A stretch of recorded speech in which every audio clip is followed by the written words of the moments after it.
Hello, and welcome to the Lyman Lipke Guitarcast. I am your humble host, Lyman Lipke, and short housekeeping today. We're just going to keep it short. Uh, Follow on YouTube, Spotify, subscribe. I got Patreon. Patreon is lit right now, posting a video almost every day there, and 15-minute lessons. Sign up for 15-minute weekly lessons. That's all I got for that. Because I have a special guest today, and I'm very excited to have her on the show. Uh, Please let me introduce Dr. Ginny Tutton. Hello, Lyman. I'm so thrilled to be here. Thank you so much for having me. Yeah, thanks for coming. It is my absolute pleasure. I have to tell you that first of all, like I saw your stuff on the internet, and I just love every time you look at me on Instagram and you're like, practice. And I'm like, okay, I'll go. So, funny story. Yesterday, I was teaching a lesson, one of my 15-minute students, and he just joined a new band. And one of the band members told him, yeah, there's this little meme we have going around. There's this guy who always zooms in on his face and says practice. Yep. And like, whoa, I see that guy once a week. And Yes. so I am a meme in a band. I don't know how to feel about that. I feel honored. I was going to say, meme status makes you very cool. If you weren't already cool enough with all of your guitars. Hey, what is this like part yellow, part blue guitar that you have going on here? What is this? Oh, this is a brand new guitar that I am introducing this episode. Like last time I said, I like to name my creations. This one doesn't have a name yet. I have a name in mind, but I have to check in with my wife on that because the name I want is also the name of her car. Oh. Don't know how she'd feel about that. But yeah, this is another one of my creations.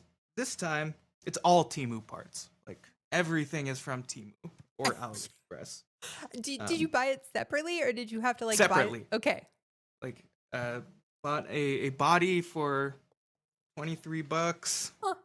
a neck for $38, tuners $8, control plate $6, pick guard $5, bridge.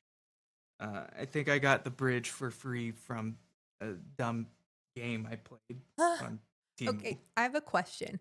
Do you put them together like Legos or is it harder than that? Like, do they just snap together? Do you have to have tools? I had to drill a bunch of holes Okay. for anything that screwed in, but it's really not too involved. Assembling the parts. The body, like everything was like raw wood, essentially. Oh. So I had to finish the neck. And it's blue because I had a blue guitar that I was going to pair this with, but I screwed up the paint job on the body. And I was impatient, so I just put it on this guitar. Well, my name suggestion, if your wife doesn't want to let you have hers, was going to be Blello. Blello. Yeah, just call it Blello. Yeah. This guitar, I'd like to introduce him. His name is Blello. That actually sounds kind of stupid. I don't know. You take it or leave it. I mean, this guitar is named Dende. Dende. Excellent. You and your two-tone guitars, do all of your guitars have two colors? Not it's not something I think about all that often. Like I just put, well, I called this Dende because it's green, and so I nicknamed it Lil Green. There's a in joke in there. I'll explain it after the podcast. I don't want to give it away on the podcast. I feel so special. And it's got the gold hardware because that does the gold nice. hardware is the first hardware that arrived. I was impatient. And then I thought, well, I've got gold and green. All I'm missing is red. And then I've got Boy George, red, gold, and Oh, green. not Christmas. Uh, No, that's awesome. I can't believe you put these all together yourself. That's so cool. so this pick guard isn't the standard Telecaster pick guard. This is a Stratocaster pick guard that I cut right here. Oh. And the reason for that is I routed out this entire cavity, and if I put a regular Telecaster pick guard, as is right here, it'd be a big old gap right here, a hole where you could Yeah. see into. Okay. So I needed a solution quick. I had an extra Strat pick guard and cut it up, and it seems to work just fine. I've got my Charlie Christian inspired neck pickup here that I wound, and my Nazgul clone in the bridge.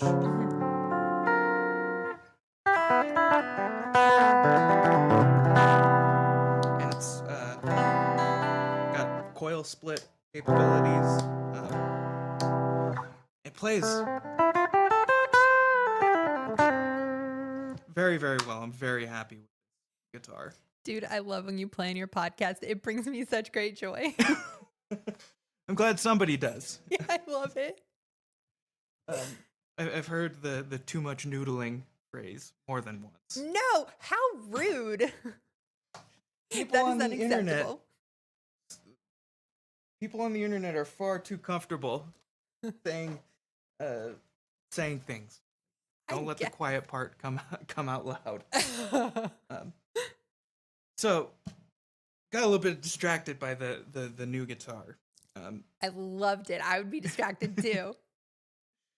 What is it that you do? You're a doctor. I like having people on the podcast that are a lot smarter than I am. I don't know and about have lots smarter. credentials.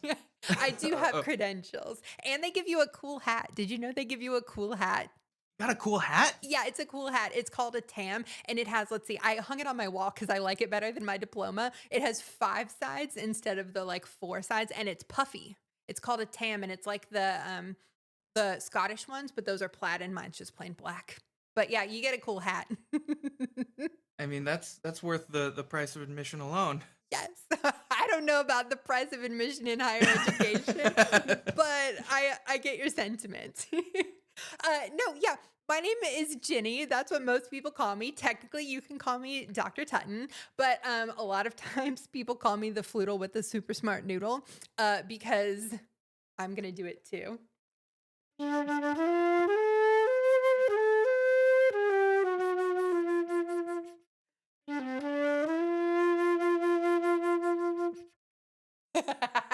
Yes, I'm cool, except that I can't talk and play at the same time because my mouth is in use.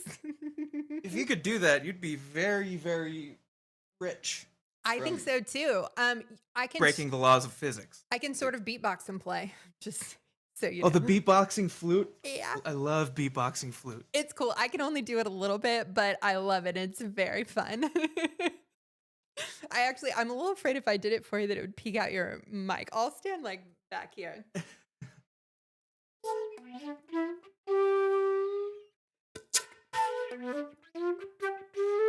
That's actually a song that someone wrote, not me, so I won't do too much of that.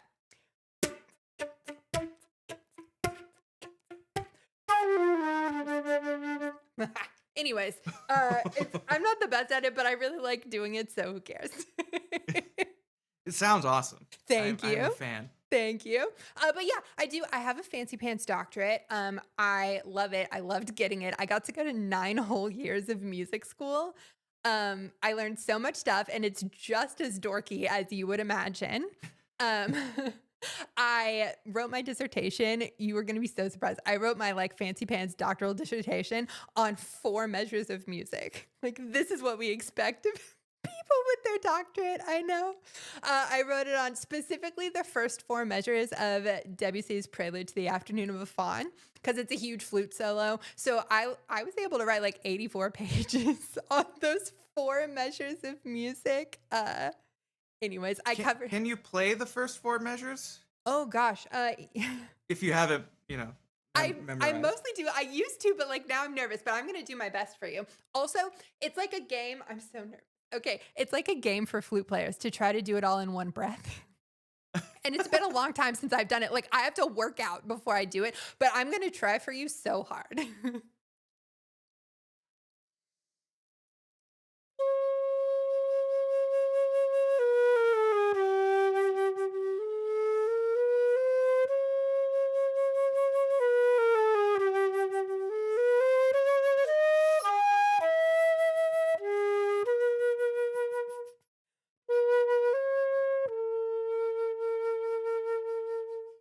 I didn't make it all in one breath, but otherwise I did okay.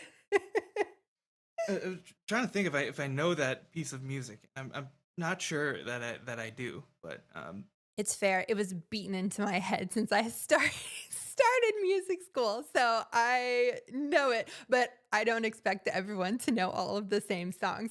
Actually, so you were just on my podcast, which is a game show podcast, and I like write silly games for people based on songs. what's the name of the show? It is called Song Foolery. Available anywhere you get your podcast. You just have to search SONGFOOLERY.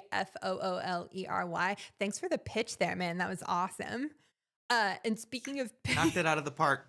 yes, Lyman, yes. Speaking of pitches, Lyman was just on my show for a baseball themed game and he rocked it. It was epic. And also, he taught me new baseball words that I didn't know. Uh, Anyways, but I learn when I make games for people, like everyone has different songs that they know. And there are different songs that they're just like, oh my God, I can't believe you don't know that song. But it's different for everyone. It's fascinating. And it's really fun to see what music is important to people. Mm-hmm. Mm-hmm. That is one like of my big like sort of charges to keep. Like find the music that really resonates with you and go all in on that. Like just study that. Like have fun with that. It's sort of like toxicity might be viewed as toxicity in jazz. That you got to know all the tunes. You got to know all the melodies. You got to be able to play bass line to them. No matter what instrument you play, you got to know them in all the keys. That's too much stuff. Like I've got guitar player brain, so I can't remember all that. Okay, also, I live in Flute Land and I always wanted to play jazz, but like it's a little scary. And when I was in school, I'm sorry, I'm trying to keep it chill because your podcast is so relaxing and I love listening to your noodle. So I'm gonna tone my voice down to NPR. Oh, you don't have to. I like to match energy, Okay. and my energy is always tired. Well, there you go. I will make you a little bit crazy today. No, I'm like sassy about it because when I was in middle school, I was like, "Hey, can I join the jazz band?" And they were like, "Sure, but only if you play guitar." But like I was a flute player. I wanted to play flute. It is where I learned some of my first guitar. I have baby on the wall here. Flute doesn't live on the wall because flute doesn't like dust, but guitar gets to live on the wall. So like I did learn some. I learned to play 25 or 6 or 25 or 6 to 4. Mhm. Anyways, and Peter Gunn, which was really fun. Um, The da, da, da, da, da. something like that. Yeah.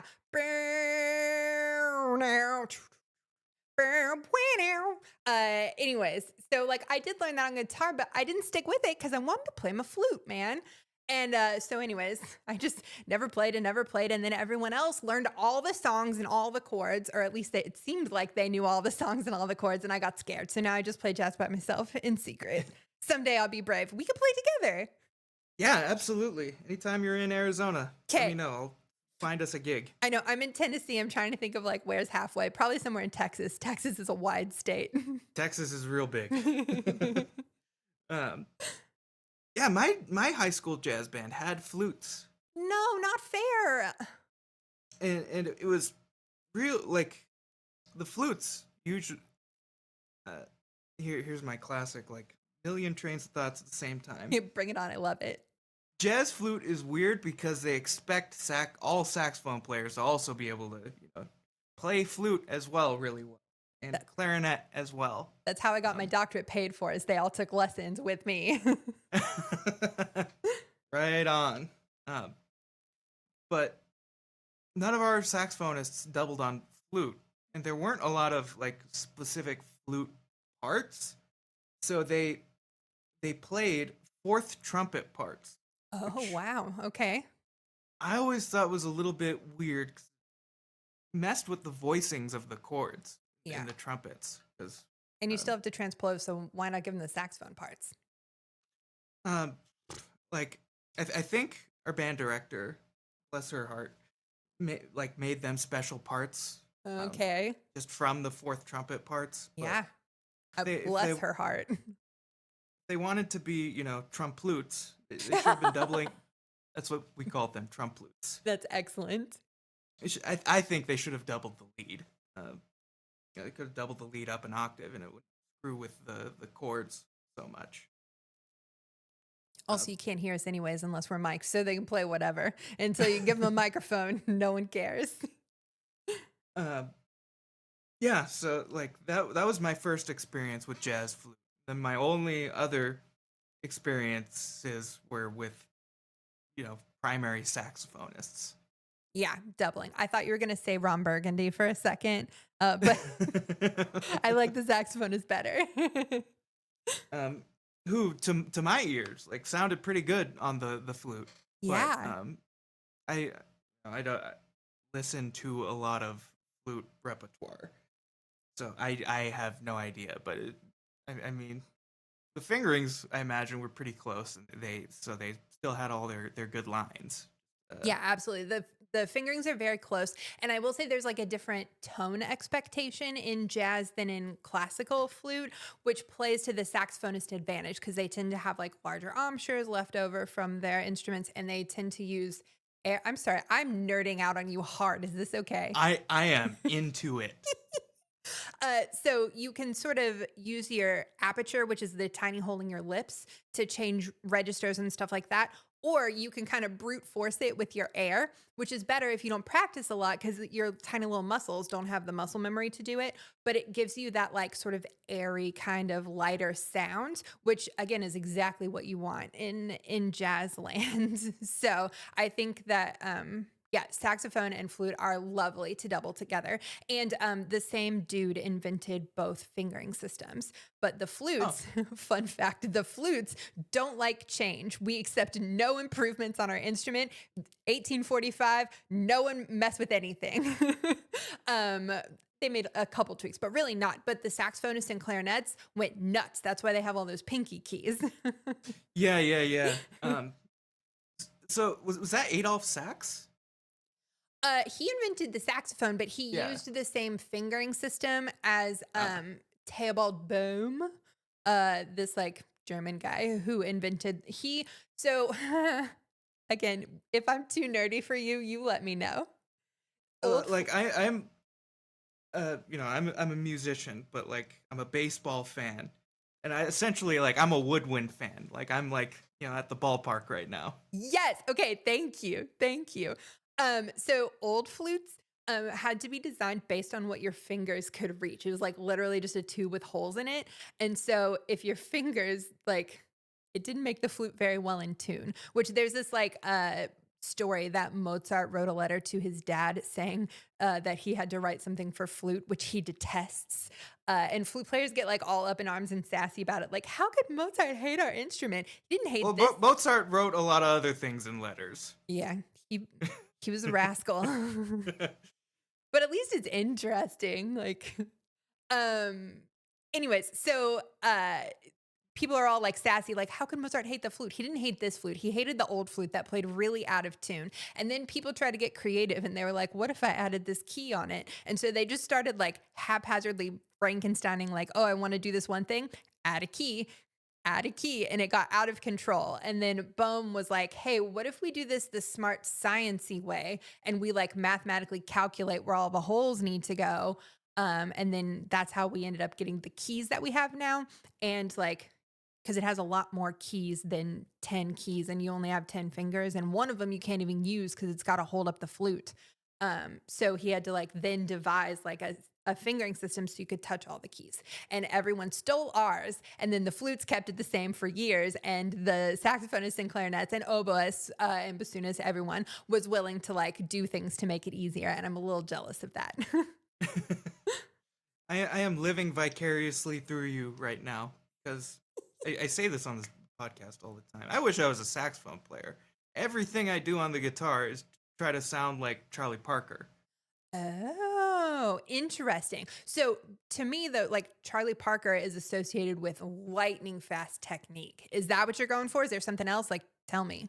I mean, like, Charlie Parker was a master of melody. Like, he played so fast, but, like, he was still so melodic. Mm-hmm. And the way he articulated notes, like, that's how I wish to articulate my notes on the guitar.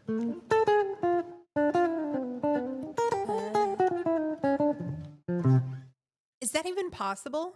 Like, is this a reasonable dream? Can you articulate like Charlie Parker? No. Right. But I can try. Yeah, I can try yeah. to make my notes sound like his, Yeah. however it takes. Huh. Another nerdy story.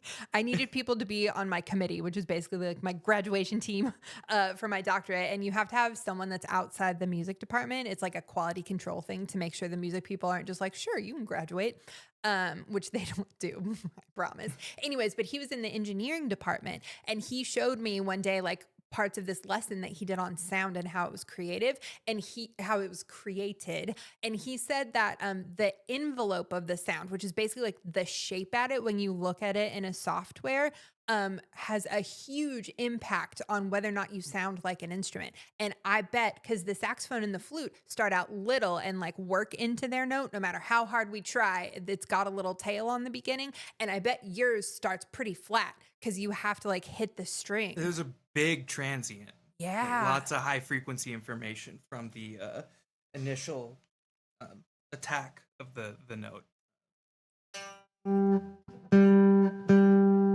Like, that's where most of the high frequency information comes from. It's like the initial attack. And some guys, got away with or were able to mitigate that, or that's just how they played, by using their thumb. Yeah. Softer plectrum, essentially. Okay, I have a stupid question. Can I ask it? Yeah, absolutely. What happens if you have your finger like on the string, but it's not like pushed all the way down? And like as you pluck, you push it all the way down? Oh, that's hard to do. Because you work so hard. Okay. Oh. Let's look at this logically. Start the pluck finger off the string. Look at different spots. All right, that is like the point of almost contact.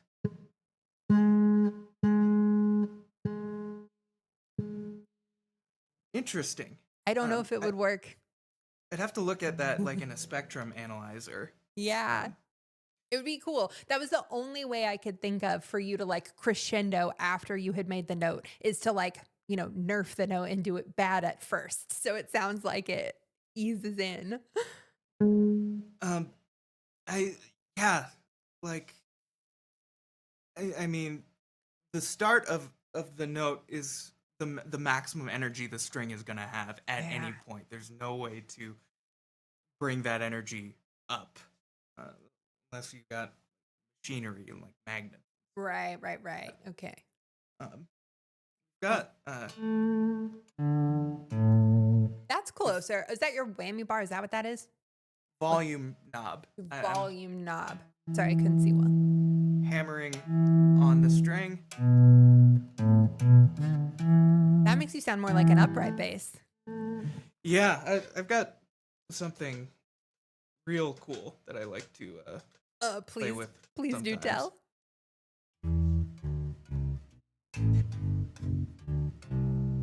It's my upright bass patch on my effects pedal. That's awesome.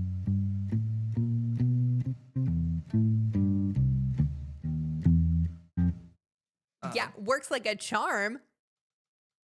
Yeah, I'm not gonna lie. I send that out when people ask for upright bass sometimes. Nice. I mean, it's genius, but also you have an upright bass like in the background of your thing right now. Yeah, it's pure laziness and being a little snark. Like, "Oh, can I get away with this? I can Let's do it see." too. I love it. I love it. And it really is easier. Even, flute players are also supposed to play piccolo. But if I can get away with playing it up high on my flute, it really does have a different sound. So I shouldn't do it. But piccolo hurts my ears. And I'm a flute player. You'd think I would be cool. But no, I wear at least an earplug in my right ear. I do not mess around with my hearing. hmm Um, and that's something I recommend to all, especially guitar players and bass players. Wear your dang earplugs. Yup.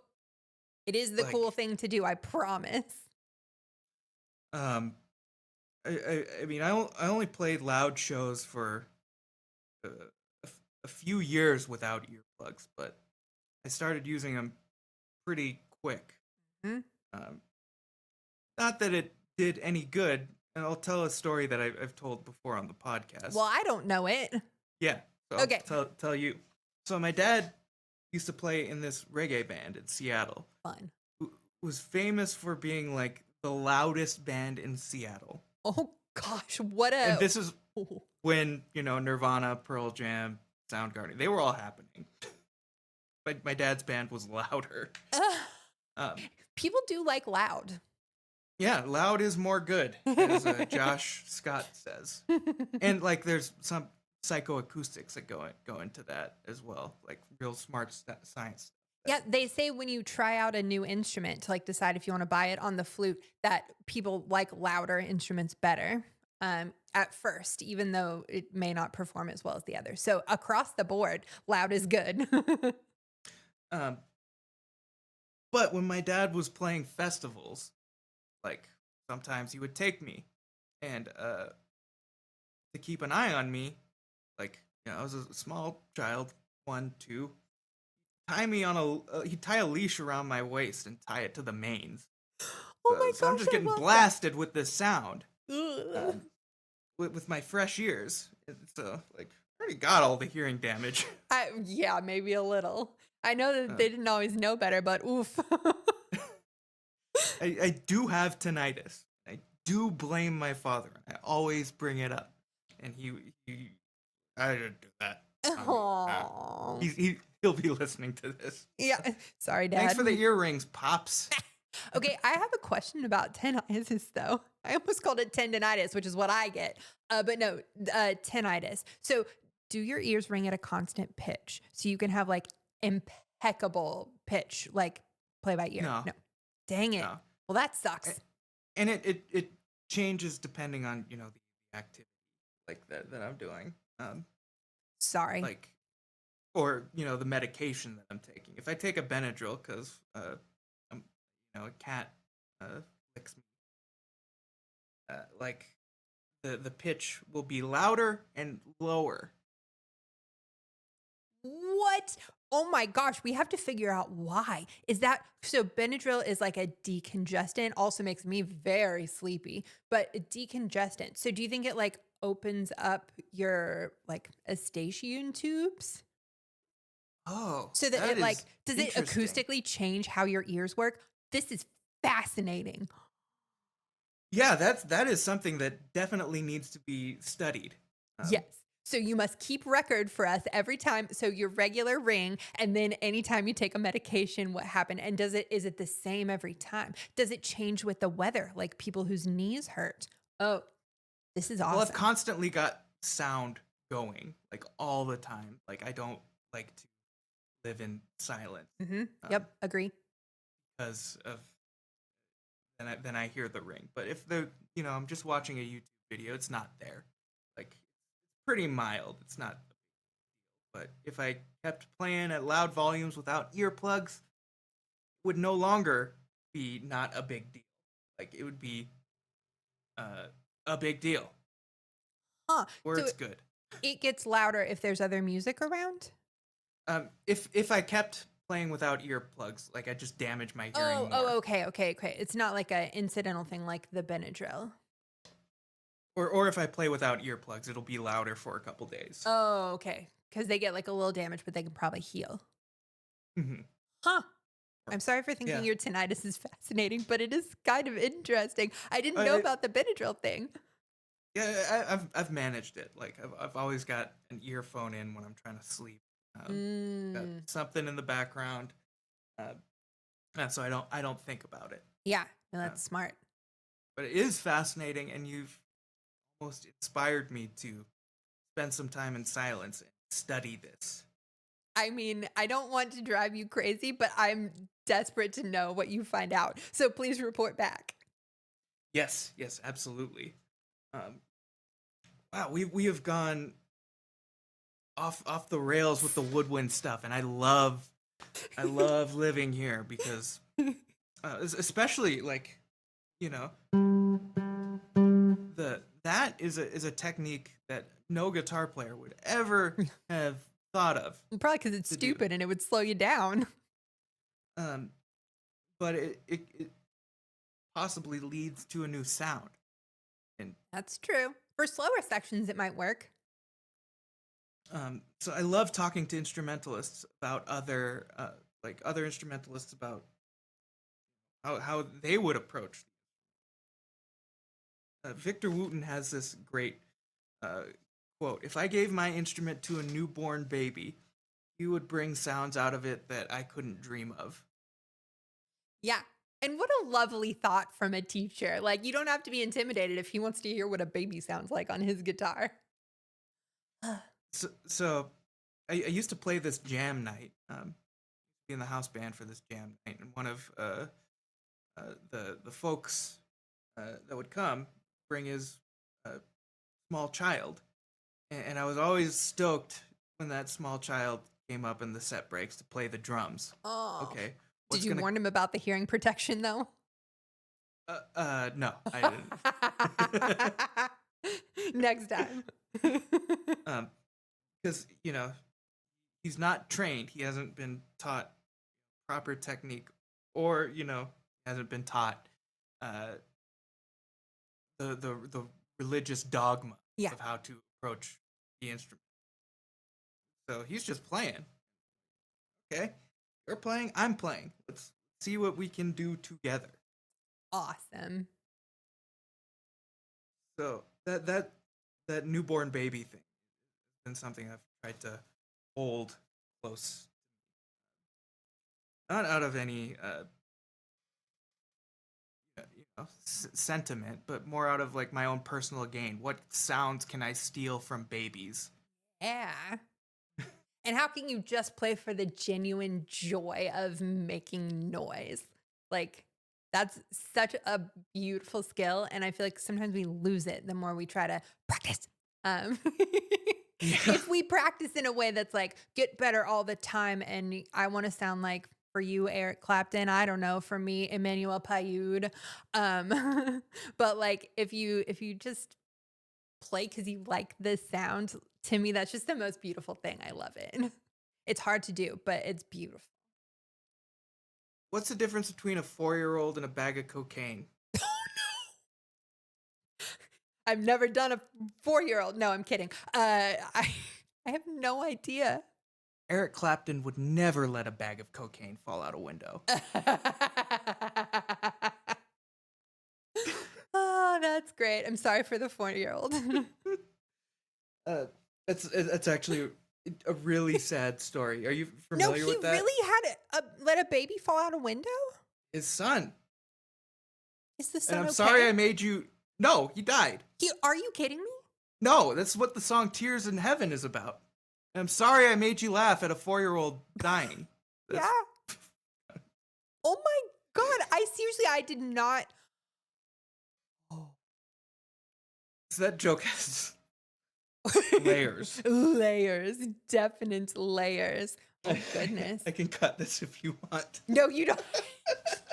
You don't have to cut it. I love jokes of all kinds, but I didn't know that. That's so sad. And of course, Tears in Heaven is a beautiful song. And I assume that it came from like a deep sense of loss. Just didn't know that there was probably so much guilt layered on top of there. Like, whoa. It's a strange story.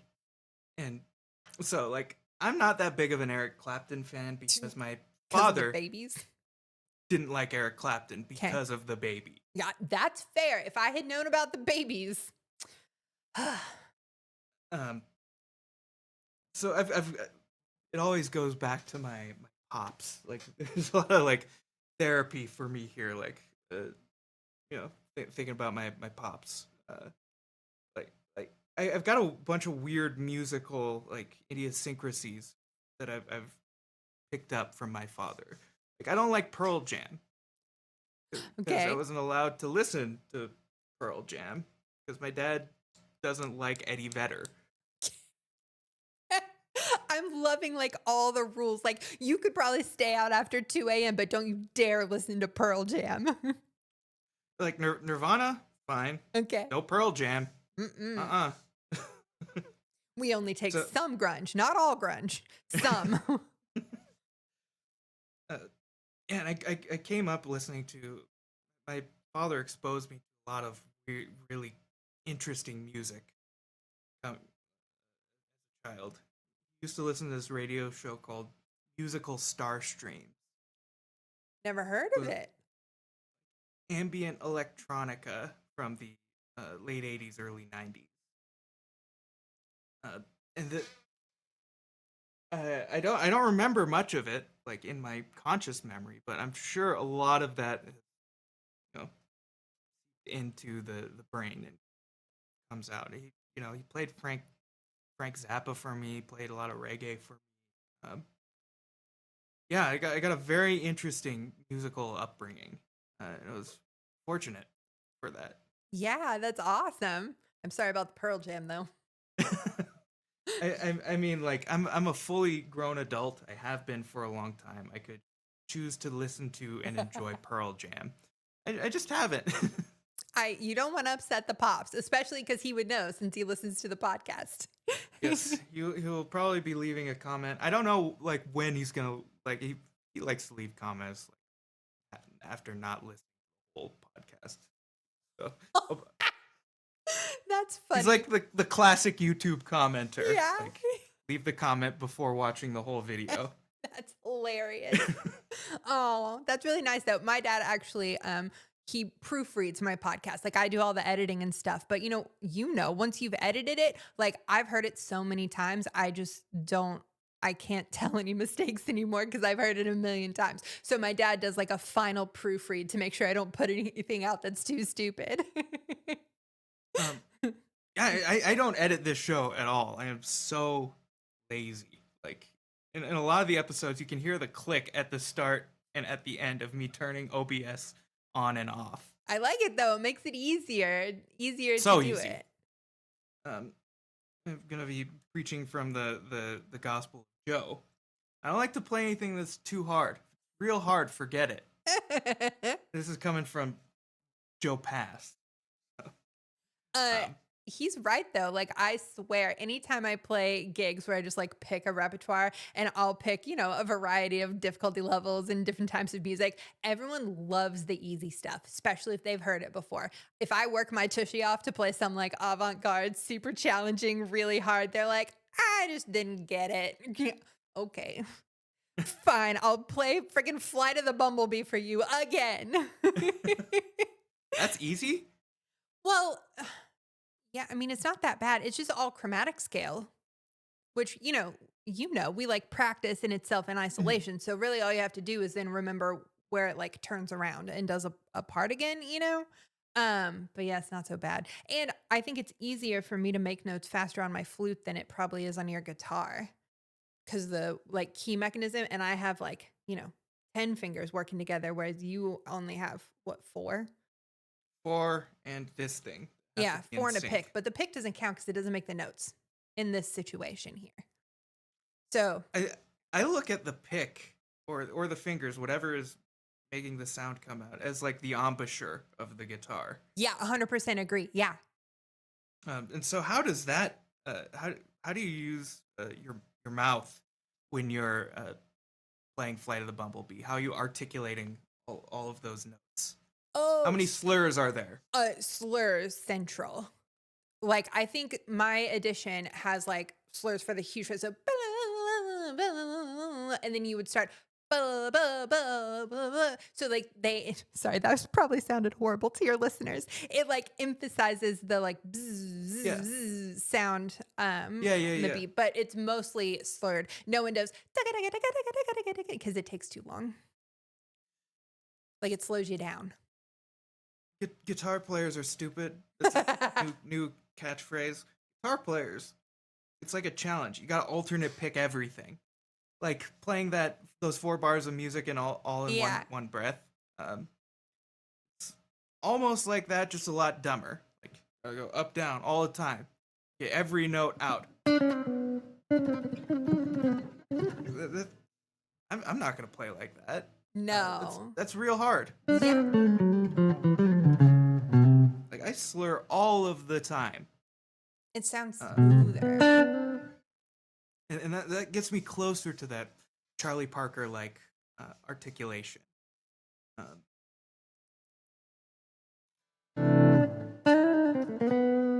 and jazz articulation is real weird, and there's not a lot of information available for like guitarists. Yeah, because I've seen the saxophone stuff, but never anything for guitar. That's where I'm pulling everything, They all of do my have the best articulation stuff, those stuff. jerks. My wife played French horn for a long time, but she hates the saxophone. Oh, really? That's funny. I guess they do sort of play similar parts. I actually wondered when the saxophone was going to supplant the horn in the woodwind quintet. Maybe she felt those vibes too, and that's why she hates them. um, but I don't know if you've heard of Chad Lefkowitz Brown, Chad LB. Mm-mm. Saxophone player, great educator, like breaks down these difficult and interesting concepts so manageably. Got this concept he calls Duden tonguing. Um, so like when it changes depending on what direction you're going. So if you're ascending a scale, you tongue that Duden, Duden, Duden. It's almost like you're choking the second eighth note.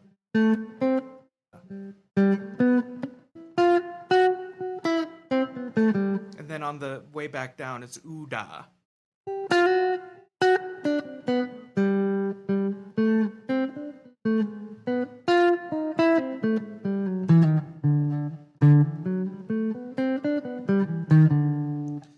Um,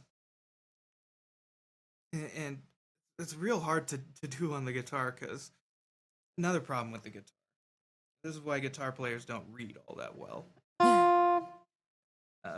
See this note on the piano. There's one note on there's one button on the piano that's Uh-huh. in accordance to where this is on the staff. We got 5 different possible spots. Yeah. That's it's hard to keep track of it. Oh, okay. I thought there was a reason. Please correct me if I'm wrong. I thought it was for your like hand position, just like the flute. Like you can't reach all the places at once. Yeah, it makes sense as far as like being a playable instrument and making like that's just a shape that logical sense with the hands. But I can play like say this line right here, like that. All sorts of different combinations of fingering. And what's the best one? I don't know. You gotta learn them all. Right? The closest one. I actually have a question for you. Because you can transpose that on all of the different strings, but what happens when you hit the B string that goes out of order from the rest of the strings? You know, like it breaks the pattern. Why? You gotta account for that too, and this is the bane of all guitar players' existence. I'm glad you guys hate it too. It confuses the crap out of me. 6-string bass players have it right. They tune in fourths, like so. Terrible for open chords. Well, But logical for fingerings. Yeah. Mm. I almost made the plunge into all fourths tuning back Yeah. in 2011 until I realized like how lonely of a road that was going to be. Yeah, I bet. And if I'm only playing in that tuning, I can't effectively teach guitarists who are playing in standard tuning. Um, so like I'm just cutting my market 99%. Yeah, I agree. Although those people might really, really, really want to study with you if no one else does it. But I think your current people would be very sad. So I just decided to bite the bullet and figure out how to deal with the B string. Yeah. So I've got some systems of how I deal with things on the guitar. This idea for seventh chords, I call, or four note chords. Two on low, two on high, or two on middle, two on high, and then across four. So it has to do, four note chord across three strings. One of those chords is gonna have one of those strings is gonna have two notes on it. So I call this a two on middle because two notes are on the middle string. So this is still a two on middle, but I have to account for the B string, which is so let's look at the relationship of my fingers. If I'm on the strings tuned in fourths, I have this shape. If I'm on the B string, I have this shape. So I've got two on low, two on high, two on middle, strings tuned in fourths, and then with the B string on top, and then the B string in the middle. Yeah. So it works out to 12 different shapes of an F major 7 arpeggio on the guitar. Do the shapes repeat themselves like tetrachords and stuff, or do you have to learn a million shapes for a million everythings? So this is where one of my more radical ideas when it comes to the guitar Love it. Bring it on. comes in. Especially in jazz, one of the big things, play in all 12 keys. You gotta do everything in all 12 keys. I disagree. I disagree as well, but for a completely different reason. Oh. Than you, I imagine. I So- want to hear. If you played this, I imagine there's one or two fingerings you'd have for that arpeggio. Oh, we have one fingering per note. We have like alternate fingerings, but they're to alter like the timbre or the pitch, or to use if you need to play really fast and you can't move your regular fingerings fast enough.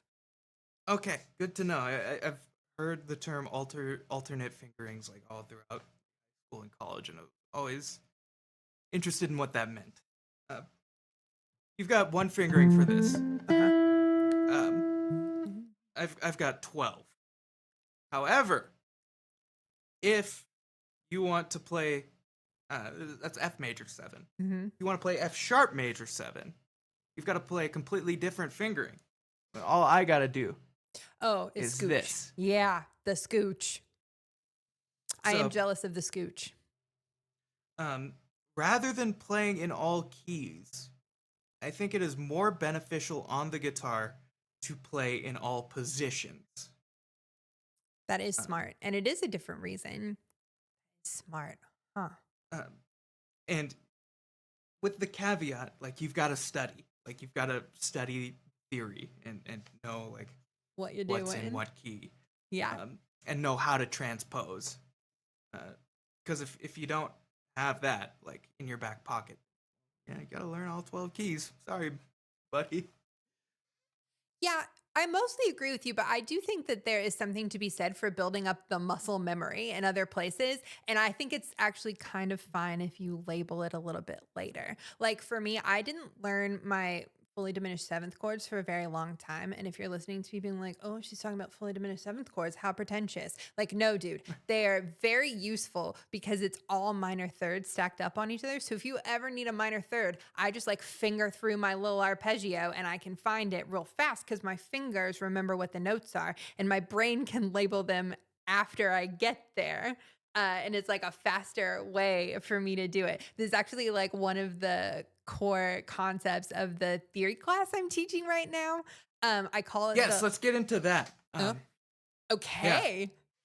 So I first of all, I have a fancy pants doctorate and I love it. I've really enjoyed getting it. However, when I teach my students, I notice that I teach them the same like couple of core things over and over again that get them like so much bang for their buck instead of like teaching them like every little thing and then they're only kind of familiar with it. Like one of my favorite things to do is to take all the smarty pants knowledge and like cut all the crap and get it down to like the little bits of really helpful stuff. So that's like one of my things. And then I call my method because I like to name everything like your guitars.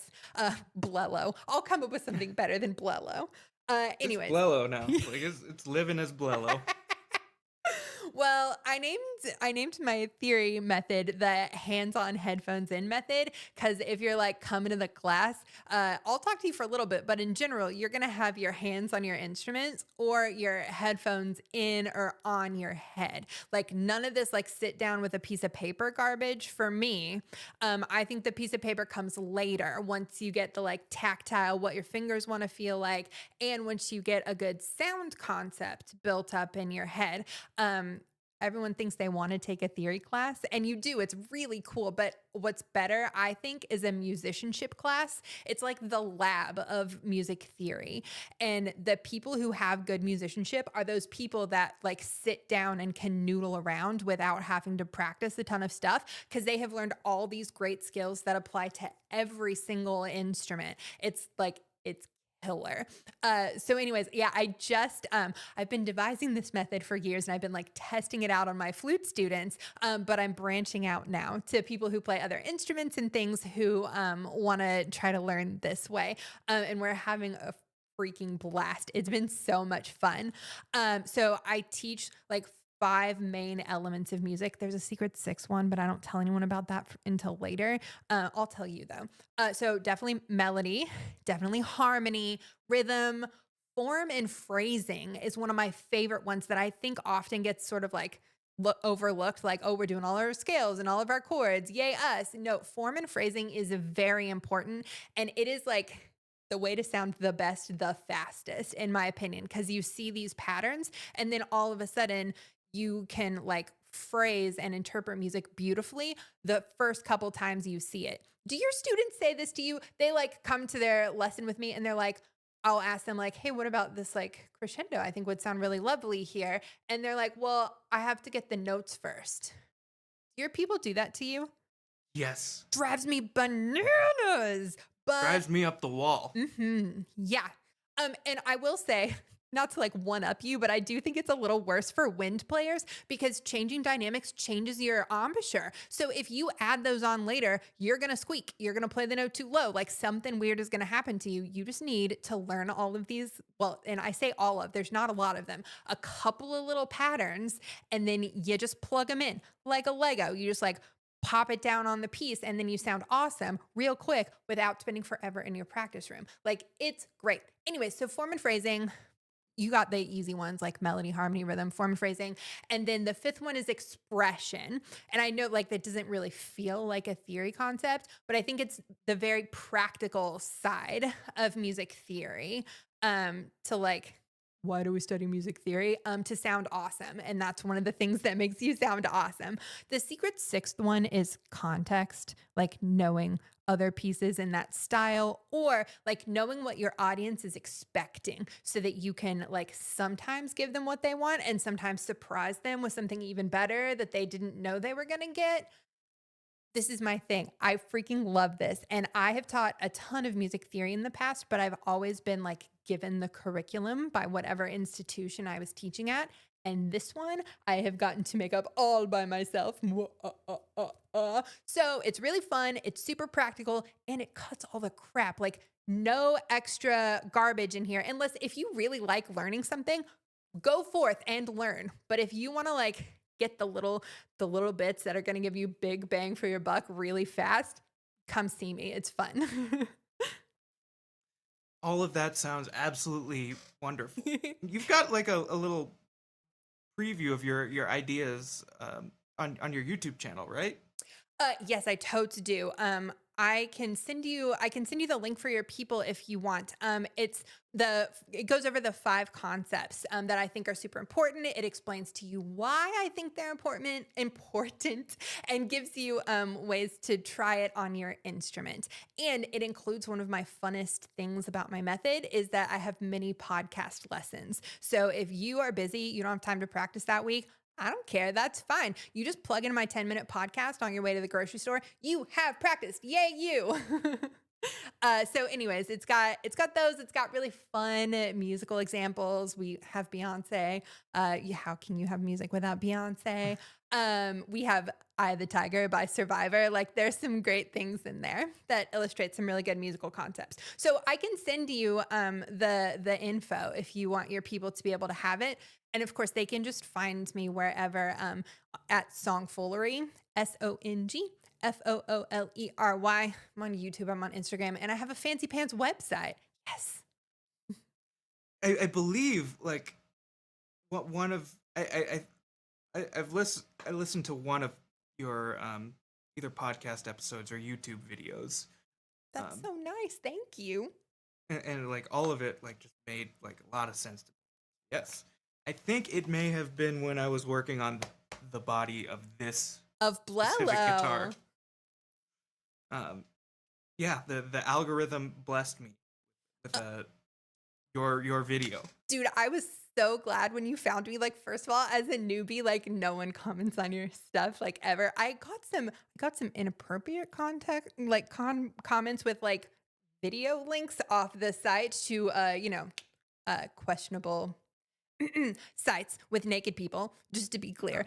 Anyways, Bot comments. yes, so I get those, but I never get any real ones. And then you like sent me a comment and I was like, so nice. And then I looked up your stuff and I was like, oh, we have to be best friends now.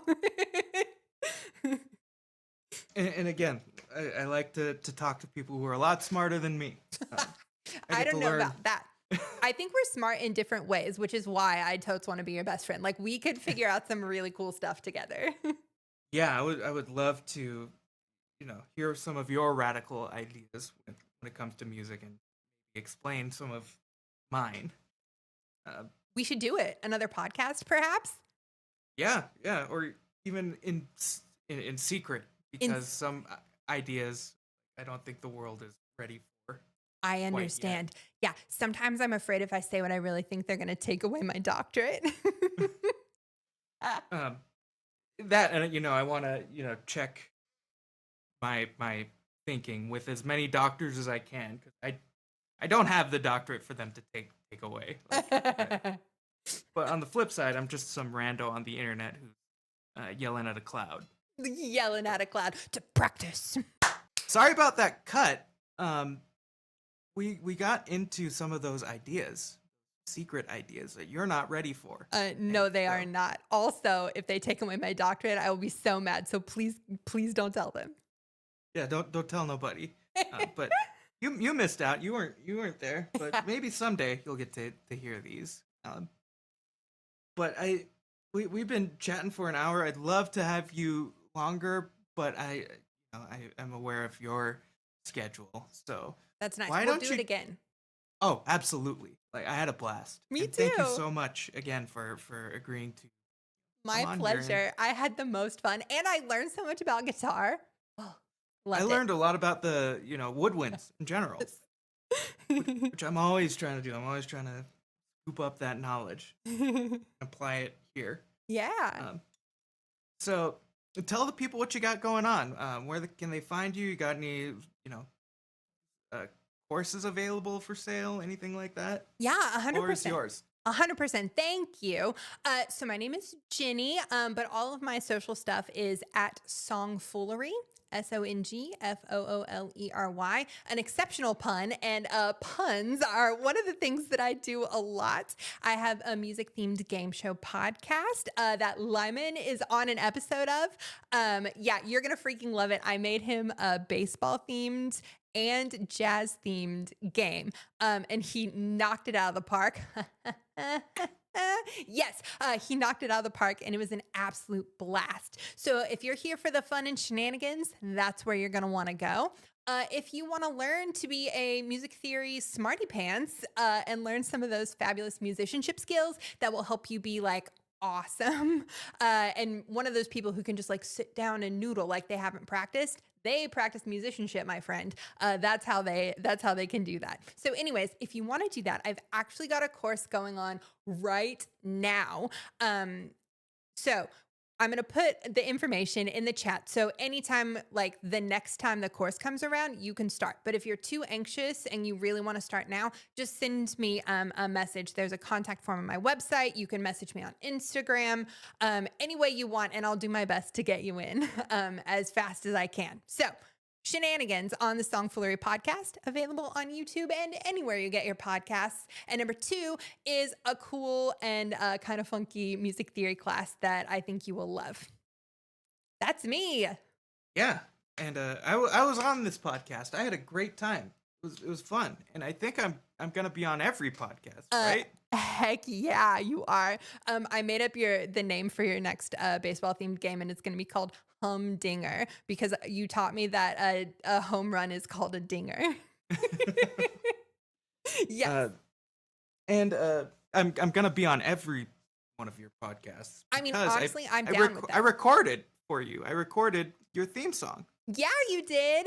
Oh my gosh. So I wrote the theme song, but I didn't know any bass players and I suck. I can play regular guitar a little bit. But anyways, I made it as a MIDI file. And I think when you found me, you were like, "Oh no, MIDI file." And then you sent me like the theme. And did you know, I don't know if I told you, I had a secret like document in my Google Docs where I was like planning to pitch you and be like, "Hey," but I had too many things to ask you. Like, do you want to be on my podcast?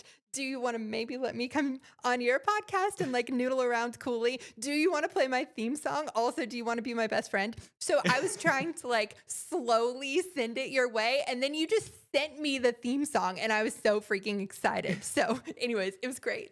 Yeah, I mean, like, I found you first. I found Songfoolery on YouTube. It just showed up. And so, you know, the first game show that I heard, I need to get on this show. How am I gonna get on this show? There's MIDI slap bass. I could make some real slap bass and use that as a bribe to get on the show. I would have done it without the bribe, but the bribe was greatly appreciated. It is so awesome. I sent it out to like everyone in my family. I was like, "Guess how cool I am now," and sent them the sound file. And thank you so much for that. Like, it was a real interesting, tricky line to try to learn how to articulate with the thumbing and the popping. I bet, because I know nothing about how that works, so I wrote it in complete ignorance on my piano.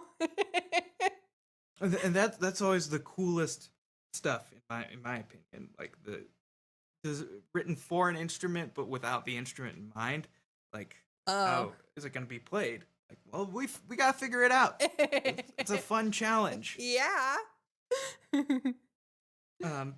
Yeah, that's the show. Thanks again.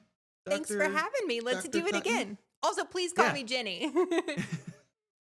I really like touting that I get to be friends with doctors. Okay, then you can call me whatever you want. It's fine. What should your honorific be? Lyman the Great, Lyman the Conqueror. But my buddy Dr. Basius was doing a live stream, and I said, "Dr. Lipke's in the house," because he was fixing his he was doing surgery on a bass, and I was asking him some questions. I'm like, the DR stands for dropout. Dropout. I thought he was talking about you doctoring on your guitars, like you take. Yeah, that's what he was. Okay. But he's an actual doctor. Sorry, I ruined his joke. Yeah, that's what he meant. Like, no honorifics for me.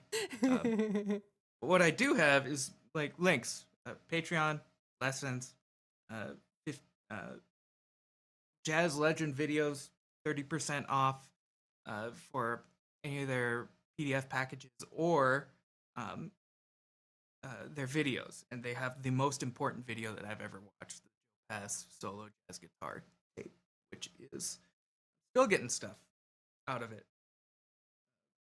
17 years later. That's awesome. Um, that's all I got. You got anything else? I don't have anything else today, but thank you so much for letting me come hang out. I loved it here. I had a great time. So, in the words of international master Levi Rosman, get out of here.